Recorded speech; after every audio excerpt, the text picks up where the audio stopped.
Mashika chamentable kumae.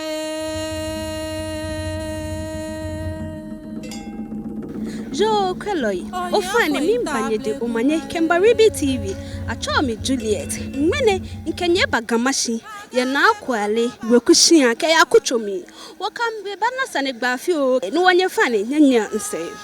Ma ofane achomi Juliet ni bohu. Ofane achomi na da kwa. Ofane omi ni ji Naa Kwaley. Ofane mbi yoji Naa Kwaley. Be mami edenche. Ma ofane mi no banye ba ke wo ye Naa Kwaley. Oh ye pi ke mo mbi Naa Kwaley mama obla yo kenke magbabo e nka ke madata nyu mo hie Naa Kwaley eja kata nyu mo jegbe bolo jugban no e won ko na kan nke ni chumo pi ji no ni nyu ha ni ji ni na ni chumo ni na e won ye proud wa e Naa Kwaley wo mi suta oni mo fi ama vote Naa Kwaley ke Naa Kwaley wini e ya ni na ni chumo pi ne ke ba ha obla ya bi you think e ye pi ne ke ba ha mi no call my beer ka me fon shike ka Naa Kwaley yo Naa Kwaley ni bipi ni manyama yeye ekoji no mi enchu ni nyemi fio ne te agbele salon le chem ne ka mi ake nyemi ko tre wa bu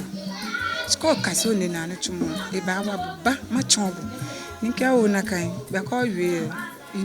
lele mba bon e maseya ni nke ba le mi mene nye bi ni mi chon ameni wakacho Naa Kwaley ani mene mi woni ni yan mi ta ma ke kwelo ya ke ame hani nyemi adomo shujugba na memo emi ojugba ida ke talent bi fine acho mi no kale Naa Kwaley madam le cho mi ni pe omi na idea fio ona na echo ni ehia fio ni nkele wi ne ke umba petele oni ewa mi mo modro mo na lele na ewa mi inye inle no ko mi mene nkenye ni o mi sumo ni nye mega me fe ni Gamashie avota Naa Kwaley ya keke eyenku ni me e ba wa me pi wo obla ya bi pi yen na me benu chumo ba nye wa me na me na no ko na mo ame fe to me mene mu na no ko ni mi fe o won panye fa nye vota Naa Kwaley fa chom Lydia ofane no me ihien chu no ko se ewa me ke botin chumom e o me npa mo fia mo fa ke ke nye fo shikin ale na wi ni e ba nye wa mo fia mo de echuni to be ni nchu oni ni je mi pe man bi fe je Ghana ga da gbete se ba nye wa mo fia mo e ko ya ke le walu elebu wana chom Rafik Mohammed fani la ke bini leni ne fi mo ne leni dani inye ya je ne anashno ne ni nye fio Sabta say in your shamfin, bagay on yashnone. In your fear 20, allow in the color. Camonia fiale. She me a jay uokumo. She be an uncle. She me a yakeke. She no name. Naa Kwaley ni chole femo. Ni mene hu la hu. If your hand me in the Yoshka. When Makamake, I'm a phone, Oshikia, Naa Kwaley, oh. Konyaneke, we na bashia. John Baba. Ashinone ninye le chombi na fio le pom inye task pom me ba aka mi tawa shinoko ife 20 kelvin yani ne ko take onche pom ni ina ko kayo ni ke jo foshiki Naa Kwaley o so yi no ni nye nshi ni satalo ife e ba fe je gampe ke Ghana ma mu fe e ba wa mo fiamo e je she fomo min pa fa ga shikeji wo wa e ba nya wolente wo fe ke gamana mi fe ka gbe ni sanegbe ne bomo ne fon shiki Naa Kwaley ne ba ye kekere gbe ke wo shie eyi ono e je se pe fomo ile are se wo ba ye bi baba o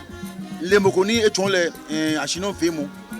le mene etun mi ni bi baba o fe o fa na cho mi ni kwate be Naa Kwaley sane tinga ke ejino ko ni sanu mo fe won support cause ye wo kucho name eni wo fe wo dae noni blofo chole gender equality eje no ko ni yano jugba bi ni to me na ni ake ye pi chuni ni ne balake ye no jimeni ya mami ameba be balake ambana apase ye ano ni lele nche kun fun ni enna ne ke no jisane ni me ke mi gba wa won mi wie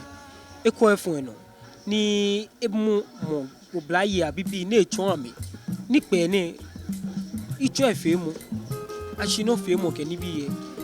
iyo ya keke ofin wo fon shiki e won hale afoti ko ko le bolen che ifomu wo ndoko ni e ba ye bua je Gamashie pe shigana fin ke ino e fin ke ya no ni manyama we. Hello Gamashie ninga mo family Imbeji ni boy nje ouma Imbiji Naa Kwaley wani dumoshiki ha Gamashie ga adami ni panye fai kukuni o peke kiji hanke ma kwa ibile keje ebibiyo mi efeni bi beye ni wonu yi bidu obana bomo lenche bo eche ni jemu ko fi ha bula aboy ni fi oye mi no machine wo ba ite patali lele un ni mo mi je ni patali ni fatu fashi tele ni lenche fo luana ekun ege fi ashino chin ke ni bi fe ka fe ni pepepe o ba bianka e fe ni ke no ni basusu no di matawo me ni po ni enyoko ni ke hale ni ike fe nya ni enye